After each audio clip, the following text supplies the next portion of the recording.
오늘은 경상도 영천지방에서 전해져 내려오는 노름꾼과 조강지처 이야기입니다. 구독과 좋아요 그리고 알람 설정 부탁드립니다. 재미있고도 좋은 글로 보답하겠습니다. 옛날 경상도 금오강변에 자리 잡은 영천 땅 어느 고을에 강명석이라는 사람이 살고 있었습니다.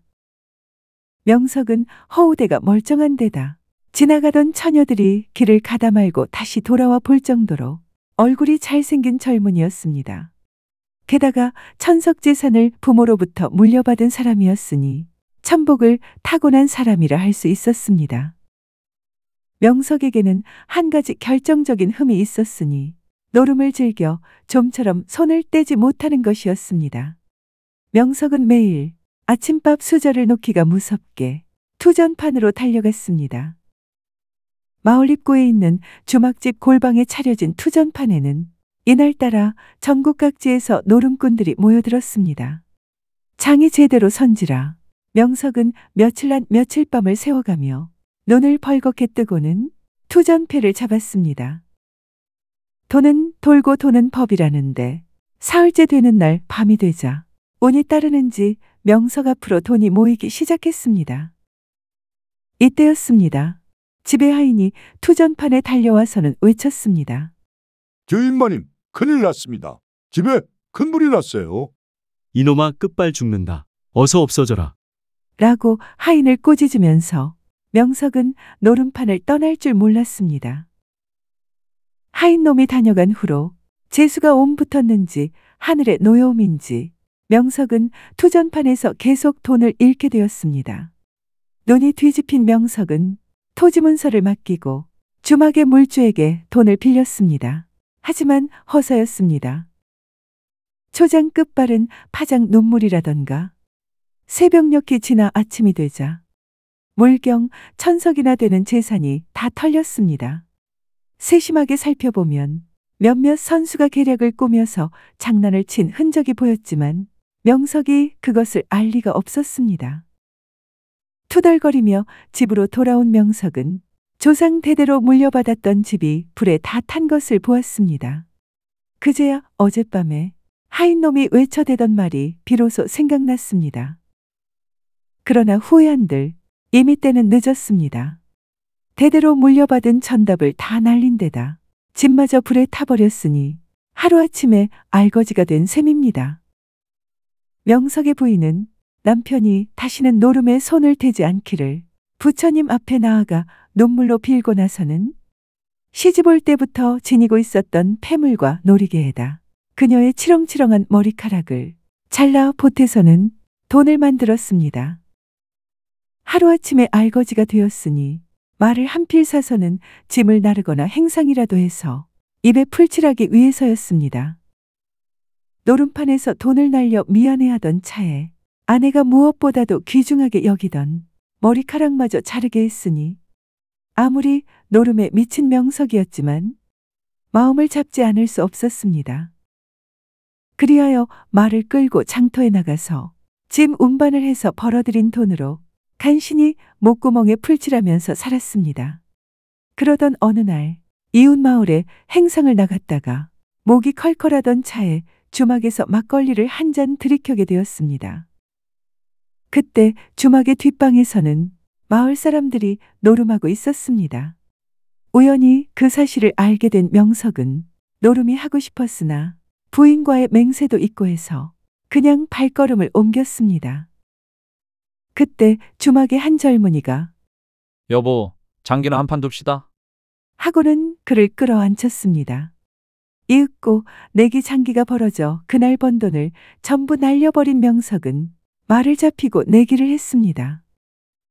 그렇지만 내기 장기꾼인 젊은이를 도저히 당해낼 수가 없어서 외통수에 걸려들기 직전이었습니다.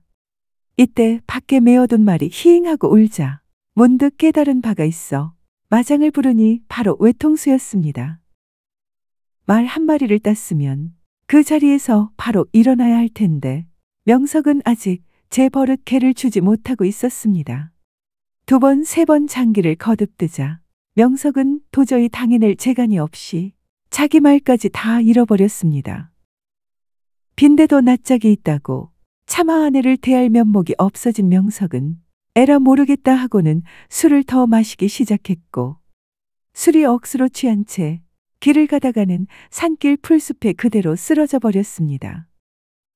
한나절 지나자 정신을 차렸습니다. 그런데 이 일을 어찌합니까? 정신은 말짱했지만 웬일인지 몸이 말을 듣지 않았습니다.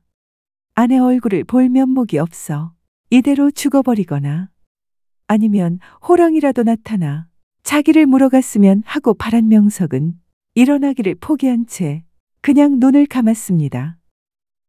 꿈인지 생시인지 몰랐지만 명석은 남녘 지방의 산수를 구경하기 위해 유람길에 올랐습니다. 가는 도중에 호수가 있었는데 배로 건너야만 했습니다. 그런데 해가 이미 진 데다 갑자기 비까지 와서 호수를 건널 수가 없었습니다. 할 수 없이 호수 근처에 있는 주막에서 하룻밤을 쉬어가야만 했는데 무료함을 달랠 길이 없었습니다. 그때였습니다. 어디선가 주사위 구르는 소리가 들려왔는데 아무래도 노름판이 벌어진 것 같았습니다. 그 소리를 듣자 주사위 도박판에 끼고 싶은 명석은 궁둥이에 좀이 쑤셔서 견딜 수가 없었습니다. 그때였습니다. 푸른 저고리를 단정하게 입은 어여쁜 처녀가 어디선가에서 나타나서는 말했습니다. 삼가 아뢰옵니다. 저희 주인께서 긴밤에 무료함을 달래고자 어르신을 모시고 오라고 하셨습니다. 무엇으로 무료함을 풀고자 하시더냐? 예, 주사위 노름입니다. 옳거니 하고 무릎을 탁하고 친 명석은 처녀를 따라갔습니다.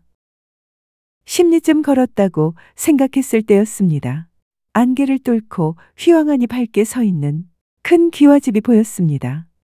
집 안으로 안내되어 넓은 방에 명석이 홀로 앉았는데 잠시 후 문이 열리더니 어떤 젊은이가 나타났습니다. 그 젊은이는 귀인의 풍모를 지녀서 영락없는 신선의 모습이었습니다. 명성은 익히 들었습니다. 소생은 하늘에서 잠시 지상에 내려와 유람 중인 몸입니다. 심심풀이로 주사위 노름을 하고자 하니 못하시면 저에게 한 수 가르쳐 주십시오. 명석과 젊은 신선은 방 안에 앉아서 주사위 노름을 시작하였습니다. 한밤중이 되기도 전에 신선은 가진 돈을 명석에게 다 털려 빈털터리가 되고 말았습니다. 그러자 그 신선이 하녀에게 명령하였습니다. 엽전이 다 떨어졌으면 옥필이라도 가져오너라. 옥피리까지 걸고 주사위를 던졌으나 젊은 신선은 명석을 당해낼 수가 없었습니다. 명석이 두 손으로 옥피리를 받으며 말했습니다. 정말 훌륭한 옥필이입니다. 황공하지만 받아서 가겠습니다. 월수를 건널 때 옥경이란 여인이 옥필이를 빼앗으려 할 것이니 조심하십시오. 하고 신선이 일러주었습니다. 월수란 낙동강 근처로 흐르는 지류의 옛 이름이었는데 그 신선과 헤어지고 월수를 건넌 것은 다음 날 밤이었습니다. 물은 잔잔하고 달은 교교하게 밝은 것이 아무 일도 없이 무사히 건너려니 하였으나 소매 속 깊숙이 감춰둔 옥피리가 벼랑간 사라져 버렸습니다. 놀라서 피리를 찾자 뱃사공이 웃으며 말했습니다. 이 근처에 술법이 높은 옥경이란 여인이 사는데 그녀의 장난인 것 같군요. 아마 선비님이 마음에 들어서 찾으러 오라고 일부러 수작을 꺼낸 것 같습니다. 뱃사공의 말을 들은 명석은 뱃사공에게 물어서 옥경이라는 여인이 산다는 집으로 찾아갔습니다. 그 집에 이르니 자줏빛 옷을 입은 하녀가 옥경에게 아뢰었습니다. 여신님, 옥필이 도둑이 도착하였습니다. 무슨 소리냐? 도둑은 그쪽이 아니냐? 명석의 소리가 채 끝나기도 전에 갑자기 어떤 아름다운 여인이 나타나더니 나무랐습니다. 입 다무세요. 이 옥피리는 궁중에서 수백 년간 내려온 보물인데 며칠 전 사라졌다가 이제 호련히 나타난 거요. 여인의 말을 듣고 오해가 있다고 여긴 명석은 젊은 신선과 주사위 노름을 해서 땄다는 그간의 사정을 이야기했습니다. 그러자 옥경이 자기도 주사위 노름을 즐긴다면서 한판 버리고자 했습니다. 그러면서 말했습니다. 당신이 질 것은 뻔한 일. 내기는 무엇으로 할까요? 말 끝에 명석은 자기의 목숨을 걸고 옥경은 그녀의 몸을 6개월간 명석이 마음대로 할 수 있는 권리를 걸었습니다. 첫 번째 주사위 노름에서 이긴 명석은 6개월간 옥경을 옆구리에 끼고 지냈습니다. 매일 진귀한 음식을 먹고 천하절색인 미인과 밤낮을 보내니 극락이 따로 없었습니다. 꿈처럼 세월이 흘러서 6개월 후 다시 주사위 노름을 하게 되었습니다. 두 번째 경기에는 졌습니다. 죽음을 각오한 명석이 목을 길게 늘어뜨렸습니다. 사실은 미인이고 진귀한 음식이고 간에 자기의 현재 모습이 너무 구차한 데다 사는 것마저 귀찮아진 명석이 일부러 져준 것입니다. 어떤 면으로는 자기가 모두 그렇게 되게 만들었지만 지옥 같은 이 세상을 벗어나려니 시원섭섭했습니다. 단지 아내 얼굴을 한 번 보고 죽었으면 했습니다만 이루어질 수가 없는 꿈이었습니다. 옥경이라는 여인과 비교하면 아내는 그렇게 아름답다고 할 수 없었습니다. 오히려 추녀라고 해야 제대로 된 표현이라고 할 수 있을 것입니다. 하지만 죽을 때가 되니 천하의 미인과 진귀한 음식은 전혀 그립거나 먹고 싶지 않았고 들꽃 같은 아내를 마지막으로 한 번 보고 그 아내가 해주는 음식을 마지막으로 한 번 먹었으면 하는 소원뿐이었습니다. 순간 머리가 심하게 아픔과 동시에 자리가 축축하여 명석이 정신을 차렸습니다. 목이 잘렸으니 몸과 머리가 나누어져 있어야 하는데 눈을 떠보니 그는 예전에 쓰러졌던 풀숲에 있는 것이었습니다. 그리고 또 이게 웬일입니까? 정신을 차리고 다시 보니 아내가 명석의 곁에서 눈물을 펑펑 흘리고 있는 것이었습니다. 그녀는 말을 팔아버린 남편이 혹여 추위에 얼어 죽을까, 배고픔에 굶어 죽을까 근심하면서 남편을 찾아 마을이며 주막이며 투전판이며 기웃거리고 다닌 끝에 산자락 풀숲에 쓰러진 명석을 발견한 것이었습니다. 남편을 일으켜 세워 부축한 아내는 같이 집으로 돌아가면서 말했습니다. 일어나요. 여보. 집도 땅도 말도 모든 게 다 없어졌지만 그래도 우리 두 사람은 살아있잖아요. 우리 인연이 어떤 인연입니까? 이까짓 어려움에 우리 인연을 포기할 생각이 없으니 제발 당신도 포기하지 마세요. 명석은 가슴 안에서부터 뜨거운 무엇인가가 왈칵 치솟았습니다. 그녀의 가녀린 팔목은 그가 잃어버린 세상 전부를 꽉 쥐고 있었고 그녀의 뜨거운 눈물은 세상 어떤 보물보다 값지고 아름다웠습니다.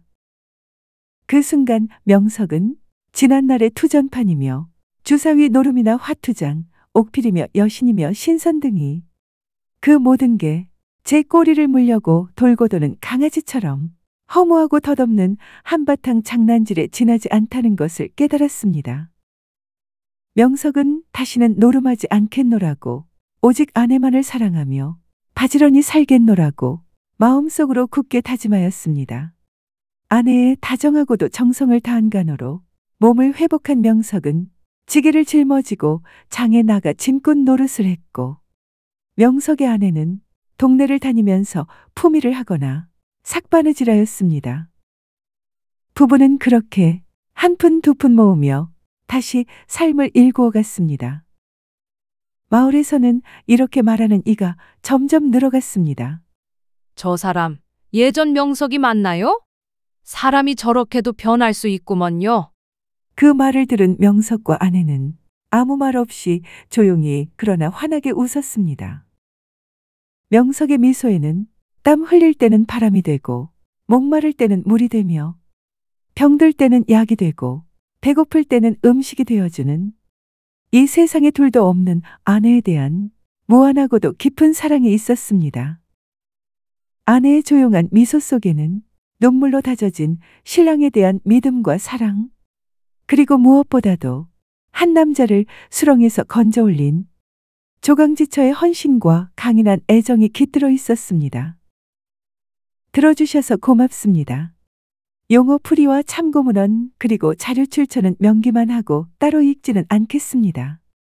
참고하시기를 바랍니다.